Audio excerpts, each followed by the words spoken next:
Staple crops like wheat, rice, maize, and soybeans form the backbone of the global food system, but climate change is beginning to disrupt where and how these crops can grow. Rising temperatures, shifting rainfall patterns, and extreme weather are already putting pressure on agricultural productivity.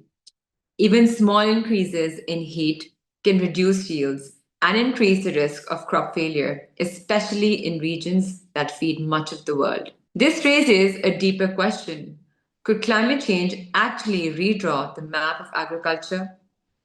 And to help us unpack this, we have with us Taimur Malik, CEO of Drawdown Farms. Hello, Taimur. Thank you so much for joining us today. So as climate change accelerates, it's just not about, extreme weather that we need to worry about.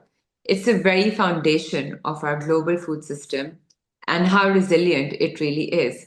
So, how dependent is the global food system on just a few staple crops like wheat, rice, maize, and soybeans? And why does that make it so vulnerable to climate change? Hi, Mahin. Firstly, thank you for having me here. It's a pleasure to be on your show. And that's a great first question to begin with. I think that this is a tough question to answer because it has links to, thousands of years of cultural development. And there's an element, and culture, of course, very often develops with and in conjunction with the ecology and geography. A lot of these grains that you've mentioned, and essentially all of these staple crops are grains, they became mainstream and a significant chunk of what we now think of very culturally, sort of specific diets in different parts of the world, whether it's in rice-based diets in East Asia and some parts of Southeast Asia, whether it's more wheat and certain grain-centric diets, including in our own country and many other parts of the world. In Southern African countries, maize is the predominant grain. I think one of the big reasons is that these grains are high in calories. These are all cereals. They're all essentially grass-based plants, whether it's rice, wheat, maize. They're all a type of grass, and they pack a big punch. You can grow them at scale. You can grow a lot of them. They are relatively more resilient in terms of their growing ability compared to some other more perishable crops, such as fruits and vegetables. But also, they have this huge storability benefit. Like even we look at historical records where wheat was stored in various empires. There was a policy of like 7-year wheat storage, right? For example, you can't do that with many other types of crops. So I think those are some of the reasons. And also, I think civilization itself is built upon the ability of humans to do grain farming. Because before we built civilizations and essentially became a species that started staying put in certain parts of the world, we were largely hunter-gatherers. And so, grains go back to the very heart of the start of civilization, whether it was in the sort of Mesopotamian belt, and then later on in our part of the world, right, with Mehergarh and then Harappa and Mohenjo-daro, etc.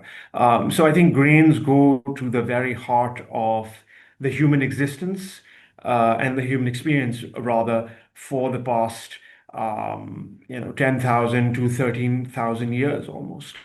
And that's causing, of course, its own set of problems, which you alluded to in your question.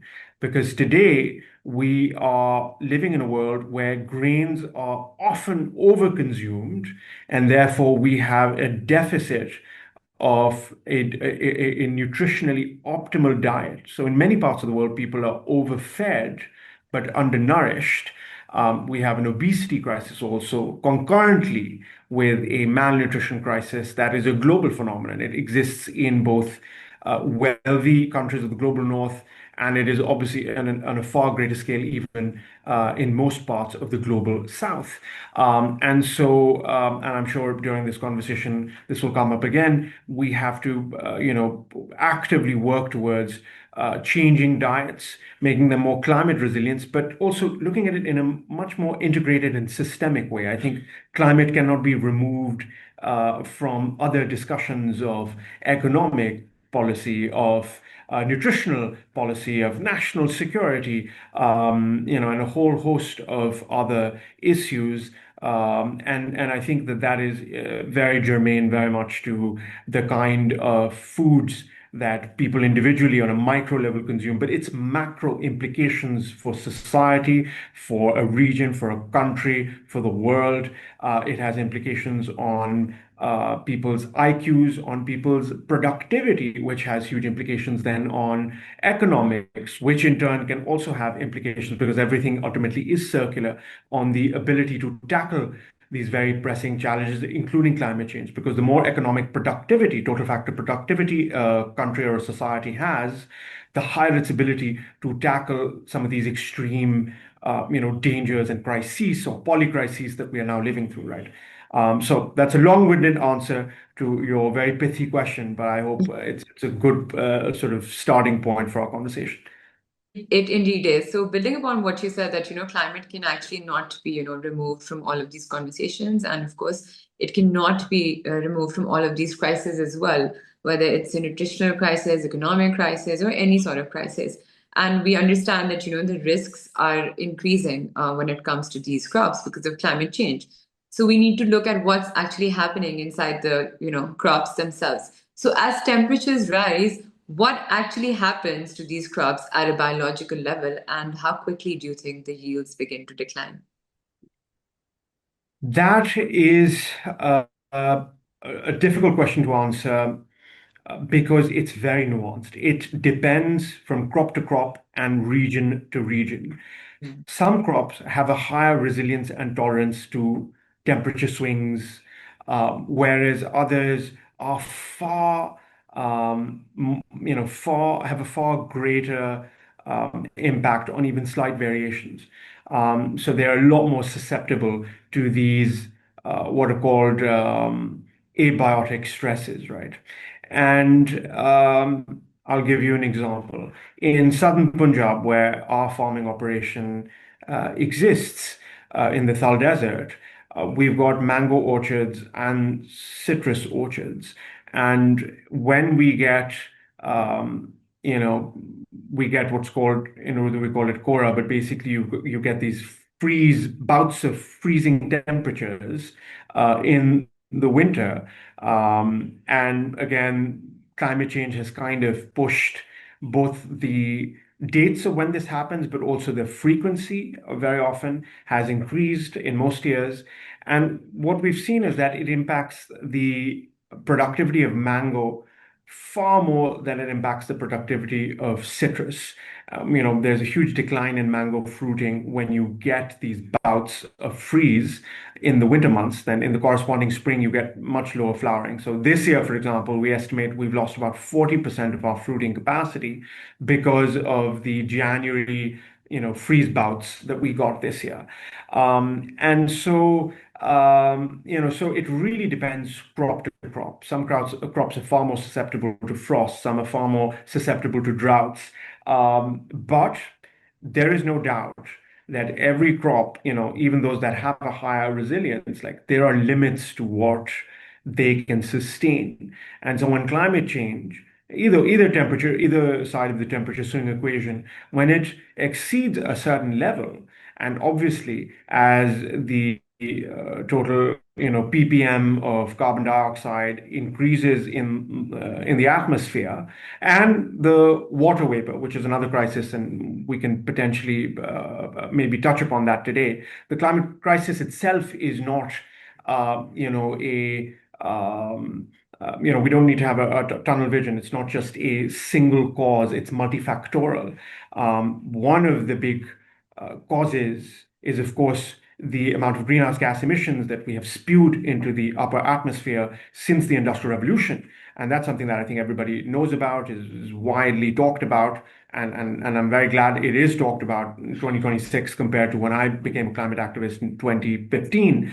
But there are other causes as well. I think one of the big causes is, and we have, significant and emerging and constantly increasing evidence of this, is the destruction of the water holding capacity of vegetation. What's happened is that we have denuded um, ground cover across the globe. And this again has happened. I mean, been happening since civilization first began, but the scale was far smaller. But since the Industrial Revolution in particular, it has dramatically enhanced. We've built concrete jungles across the world, but even in agricultural soils, we continuously till soils. We have denuded the adjoining areas to agricultural fields from trees, shrubs, grasslands.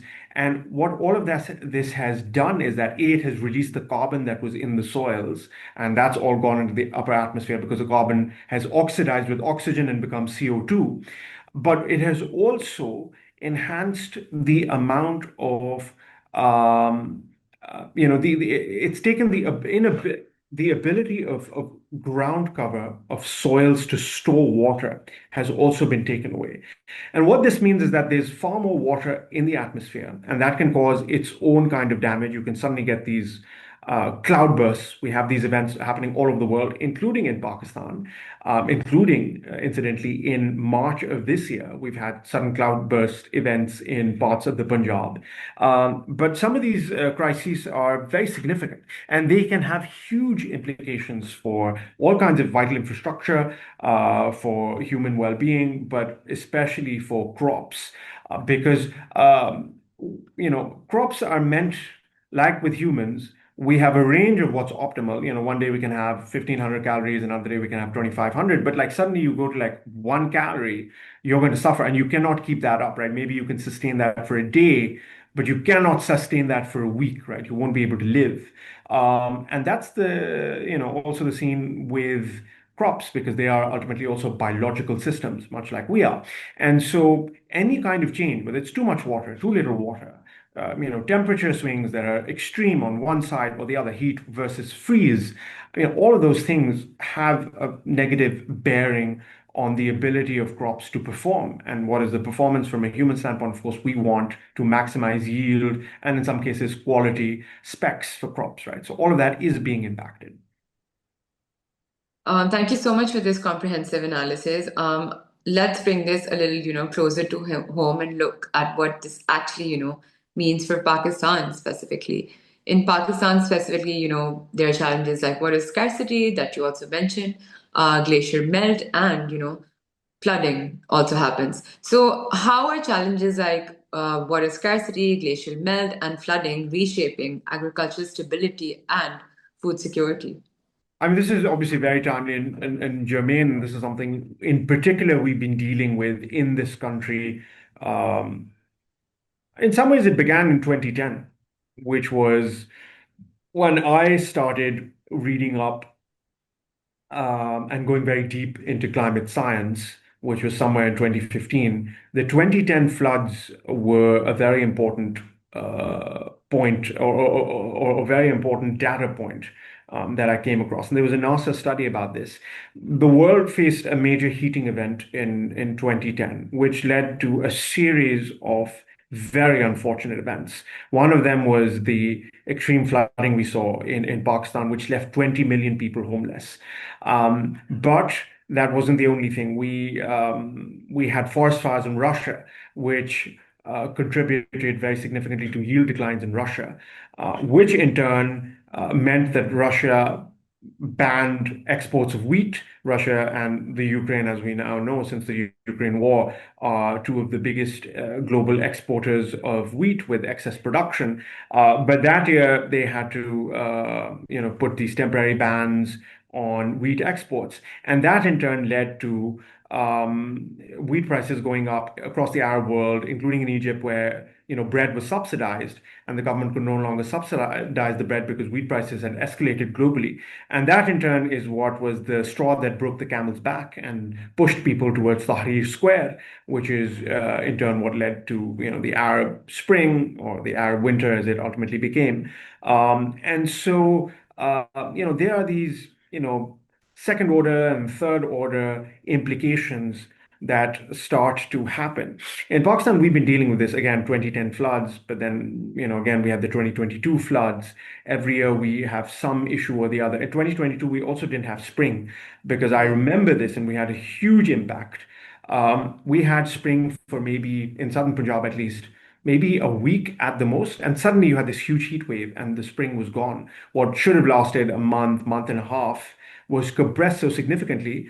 Our sweet lime orchard dropped all of its blossoms. So we started getting blossomings, and remember, those flowers ultimately become the fruits that we eat. And suddenly we had this huge blossom drop. We didn't get a single fruit that year from our entire orchard, right? And that was a huge economic blow, as you can imagine. So this is serious, and it's getting very serious. And we have to bear in mind that we are barely at 1.2 degrees of warming over pre-industrial times. And the Paris Agreement, says that the guardrail is 2 degrees. All science today is pointing that we're going to shoot well past that, maybe reach something like 2.5 or 3 degrees even in some, scenarios. Um, there are, of course, tools to mitigate and even reverse climate change. And we're going to discuss hopefully some of those tools in our conversation today, because a lot of them are very much linked to nature-based solutions, and agriculture is a big component of that. Soils can become sponges for absorbing, excess water in any of these like flooding events or cloudburst type events, but also in becoming repositories of these like mini dams, where if you have a drought-like event, there is much more moisture in the soil that it can withstand. It can cool the plant down better. And the way to do that is by building soil and organic matter in the soil, right? Today, we have treated soil, since the Green Revolution in particular, as essentially a hydroponic system of farming. Soil is just a medium where you plant the seeds, you put the fertilizers in, you put the water in, and you grow what you're trying to grow. Whereas a soil should be a living soil, a biological system, which has, a cornucopia of bacteria, fungi, archaea, protozoa, nematodes, microarthropods, earthworms, macroarthropods, an entire ecosystem where everything is connected to everything else, everything is eating everything else, everything that eats, as we know, being biological creatures ourselves, poops. And that poop is extremely bioavailable nutrition. And so you create better nutrient cycling as well. But what you're doing when you're managing soil to become a living system, is that starts becoming carbon rich. So it's taking literally carbon from the atmosphere and, plopping it in the soil. But that has other second order and third order positive externalities and implications. So every 1% of organic matter increase in a soil per acre leads to about 27,000 gallons of storage capacity in that soil, which I think amounts to, and you could check the math later, but I think it's about 104,000 liters per acre, which is a significant amount. That's 1% increase. There are farms in the US. For example, there's a farm in California, in Sevastopol, that has taken its organic matter from 1% organic matter, and over a few years they took it to over 11% organic matter, and then they stopped counting. And so there is a lot of scope for enhancing organic matter in soils. I mean, of course, what they've done is truly very hard to achieve. I'm not saying every farm in the world can go from 0 to 10%.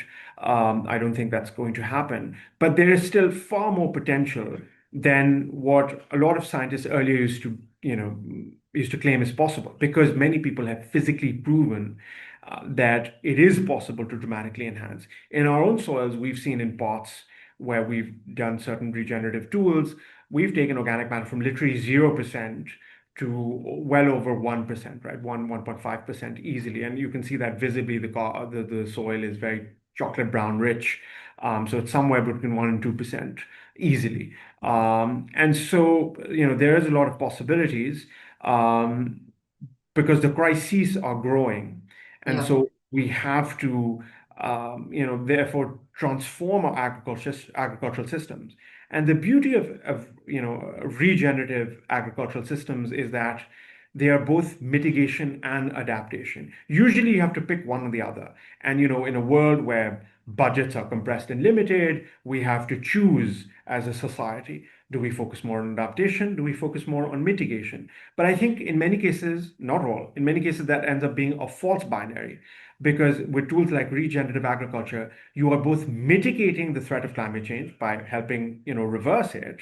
And again, the reversal really starts happening when you do it at significant scale.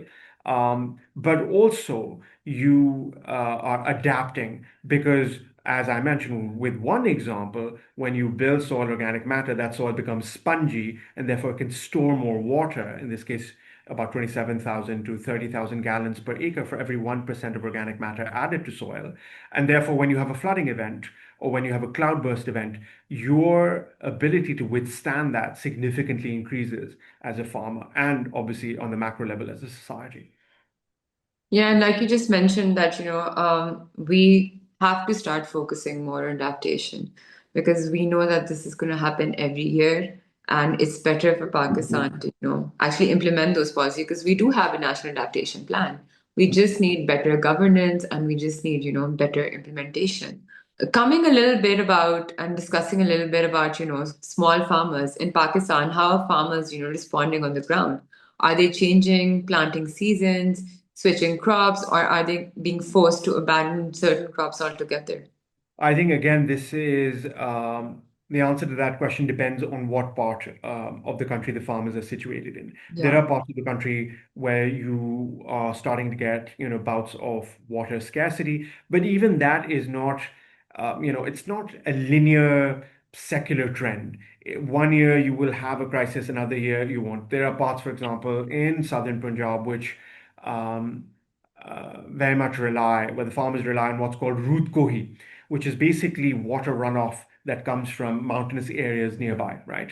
And in some areas, in some years, when you have adequate rainfall, you have adequate root koi. In others, when you don't, then you don't have adequate waters, and that changes their pattern of crops that they can grow, right?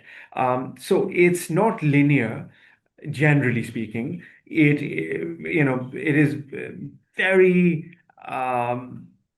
it's very much in flux and it changes year to year. But I think that in some areas where farmers were especially reliant on groundwater and they've pumped so much groundwater over the past, in some cases 2, 3 decades or more, there is a crisis because they are not getting access to fresh water that's coming in from, let's yeah, say, a canal system. I have been to farms like that where they are in crisis because what's happened is that they've reached a point where the aquifer has become much more saline, much saltier, with much higher TDS. And what that means functionally is that many of the crops that they were previously able to grow, they are now unable to grow because those crops suffer. They can't take those higher salts. And so that is certainly a crisis as well. But it's still very nuanced because there are parts which are getting their, usual canal water. And you get the usual stuff where sometimes you're not getting the canal water exactly when you need it, but broadly speaking, you are getting it, and that's not therefore pushing them to change their cropping patterns. And it's not so easy to change cropping patterns because farmers, the economics of farming are not great. There are very few crops that end up giving farmers, a reasonably decent-ish return that allows them to stay above board financially. And that too has, generally shrunk over the past 2 years because we've yeah. had a commodity price collapse. From a commodity price skyrocketing in the heady days of the retraction of COVID and the start of the Russia-Ukraine war, you had a huge commodity super cycle, which was across commodities all over the world, including ag commodities. But since that time, agriculture commodity prices have become significantly suppressed globally as well as in Pakistan. And that has really impacted the wallets of farmers. So it's not easy to change your cropping patterns. There are very few crops that give you a decent return, depending again on what part of the country you're in, and therefore what you can grow well enough with a reasonably high yield enough. Again, the agroecology of the whole so the region, the ecology, the climate factors, the soil, all of that impacts what you can grow, what's the best thing you can grow in that particular part of the country. But I think that it is challenging, and it's not easy. For me, I think, and I keep coming back to this, building regenerative systems is the best way that we can enhance resilience. And here I'd like to mention, and we can talk about this in greater detail later as well, one more tool. Again, there are so many tools even within regenerative agriculture. Regen ag is like saying renewable energy because there's so many types of renewable energy, right? There's onshore and offshore wind, there's concentrated solar and solar PV, there's tidal wave energy and hydro energy and so many other forms. Um, but same is the case with Regen Ag. It is an umbrella term for a suite of solutions and tools and techniques. One tool and technique that is, I feel, very regenerative and very biomimetic, but it really helps push the needle towards climate, both adaptation and mitigation at the same time, is enhanced rock weathering. And in enhanced rock weathering, and now we have a lot of compelling evidence for this as well, including a pioneering study from the UK, which was published, I believe, maybe 3 years ago. And enhanced rock weathering is basically taking these volcanic rocks, which we have an abundance of because mining operations usually end up, you're mining for something else. It could be copper, for example, and you've got this rock material that is just literally waste byproduct. But the right kind of volcanic rock material, such as basalt, which are these aluminosilicate rocks, you can crush them, so you dramatically enhance the surface area, and then you spread them in agricultural fields. And what you get is a two for one, like a double whammy, with enhanced yields because they're full of these minerals that are excellent for crops and have fairly high bioavailability. And the crops take them up. They're natural, they're organic minerals, they're found from the earth. And so they enhance yields by 25, 30%. And they also lead to carbon sequestration because when you enhance the surface area of these rocks, so weathering happens all over the planet, but the surface area of these rocks is limited. When you crush them, you dramatically enhance the surface area, which means that when they interact with carbon, they're able to suck in a lot more carbon from the atmosphere. And the scientists have modeled this out. We are talking about gigaton scale annual carbon removals with enhanced rock weathering, which is really significant. And so it's a fantastic tool. Again, no one tool is the silver bullet or the panacea, but a series of these gigaton scale solutions done collectively can dramatically change our trajectory in terms of climate change. We can literally reverse climate change. Another tool would be tree planting, and tree planting, which I am a huge advocate of, including in farmer field boundaries. When I go through rural areas in Pakistan, and I've done significant traveling over the past decade across Pakistan's rural country, all sorts of farmland in the Punjab predominantly, but parts of KP as well, parts of GB as well, and a little bit of Sindh. And what I've seen is that there is just so much wasted real estate. The amount of scope we have. So, for example, we had a study from Switzerland which came out.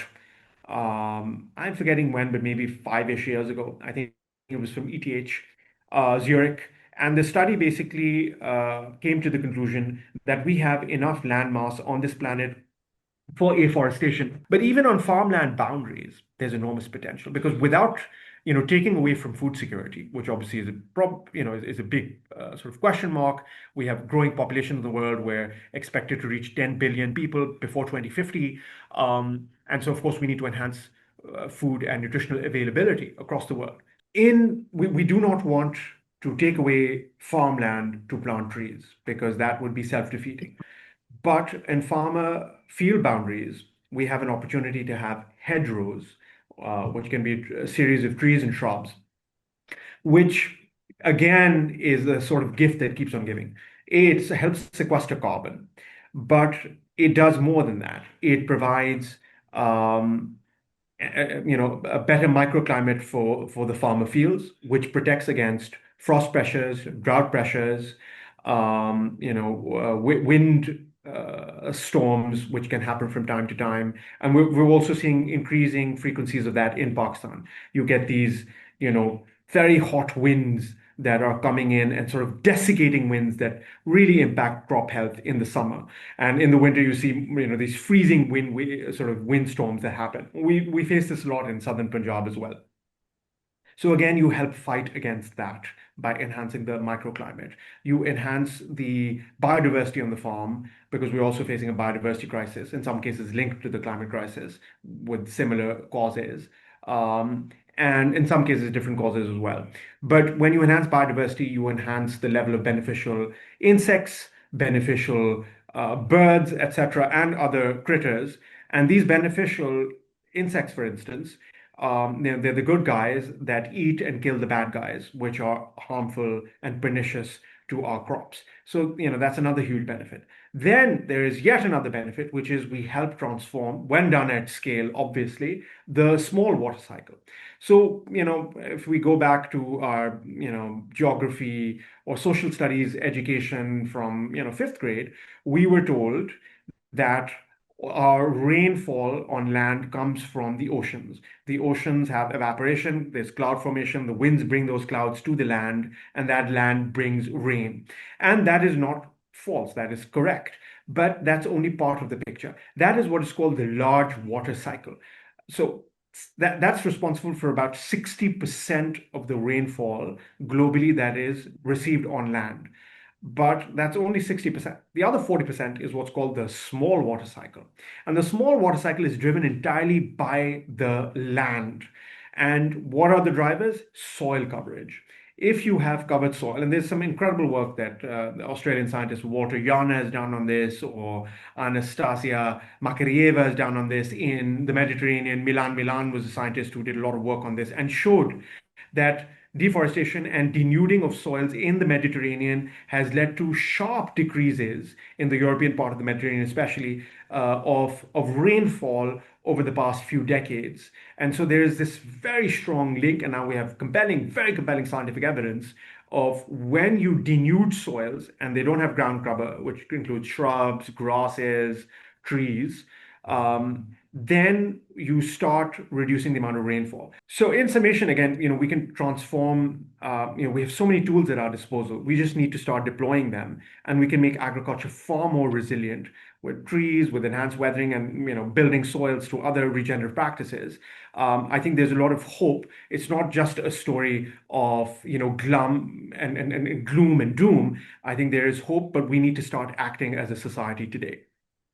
Now, I understand that you gave a lot of brilliant solutions and you focus a lot on regenerative agriculture. And some of the solutions that you presented are, and with international examples also that you provided us, I think it's very, very doable. But the next question that really comes into my mind is that, um, who controls these innovations, when it comes to Pakistan especially? And do you think that small farmers in vulnerable regions realistically will have access to these regenerative solutions and to climate resilient seeds even? That's a great question. I think it depends entirely on what solution we're talking about. I think even small farmers, they need to be taught, but they can plant trees and native trees, native shrubs. I don't think that there's a challenge to that. In terms of, of course, they'll need support. They might need financing. They, of course, need to be given the knowledge paradigm. Similarly, with a lot of these other, regenerative tools that farmers can do themselves, making vermicompost, for example, themselves with manure that is coming from animals on their own farm, right? So a lot of these solutions are endogenous and can be done on the farm. Some solutions, like the seeds you mentioned, so there's work being happening in different parts of the world on climate resilient seeds. And this, again, is a nuanced answer. If the seeds are being developed by corporations whose sole motive is profit, then that limits accessibility. But if they're being developed by public funding, by public research institutions, then that means that there is going to be significantly higher access. So in summation, it really depends. And that's why I think there needs to be more of an effort from a public standpoint, public funding to the right kind of researchers to develop the right kind of seeds so that this higher resilience is accessible on a vast swath and across the full gamut of farmers, poor farmers, smallholder farmers, large farmers. Everybody should have access.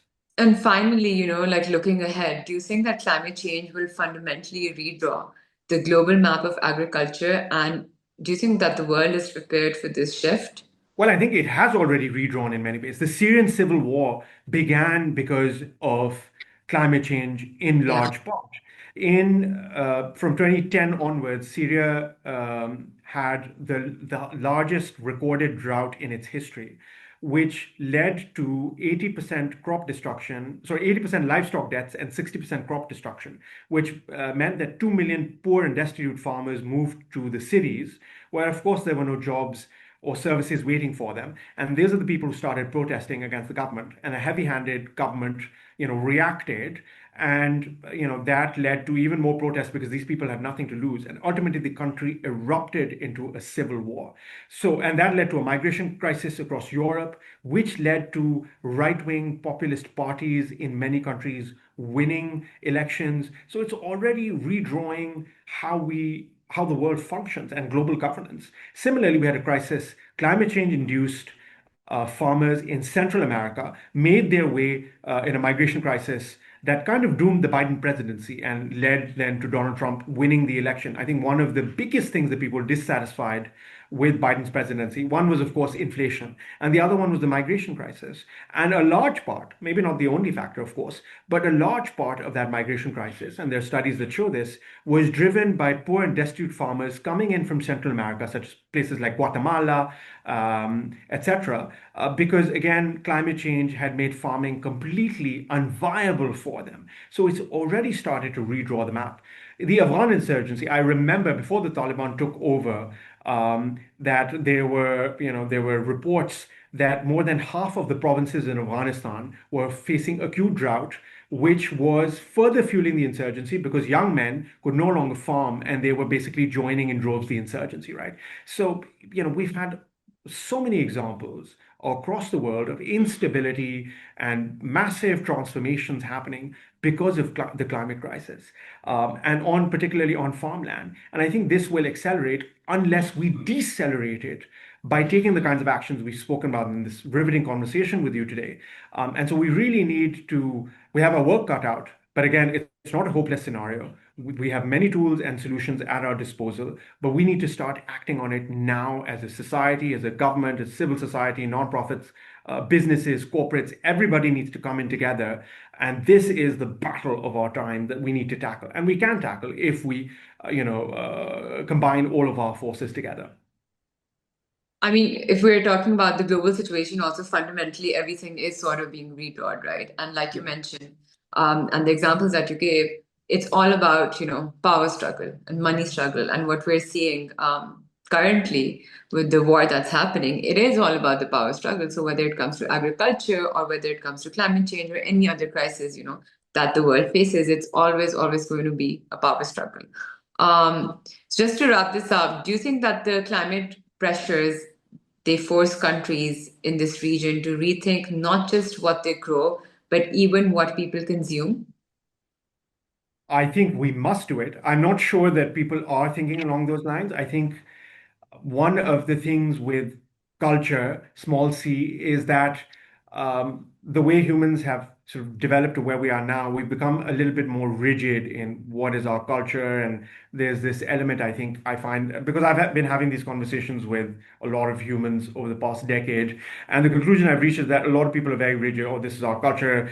People think that, their ancestors have been consuming the same foods for thousands of years. For example, I tell them, this in Pakistani cuisine, tomatoes are used very often, as you are more than aware. And tomatoes, I tell them this is a new world crop that couldn't have come here more than maybe 250 years ago, 300 years ago, right? After the Spanish conquista of the Americas, and then through trade routes making its way to South Asia, maybe 300, 400 years ago. We can Google this and find out when exactly. But people are very stunned because they think that their ancestors, 4,000 years ago, also ate the same foods. So I think there is an element of rigidity when it comes to culture, and I think that a mass scale education, sort of re-education, needs to happen, of which educational institutions, schools, universities, and governments, and news and media channels, everybody needs to play its part. We can design our plates and what we eat in ways that are both climate resilient, so great for the climate, great for the ecology, but also great for human health. We have a obesity and diabetes crisis. Like, Uh, you name any non-communicable disease, and the rates of growth in Pakistan are truly mind-boggling, right? Including different types of cancers, unfortunately, liver diseases, gallbladder diseases. It's very scary and truly heart-wrenching.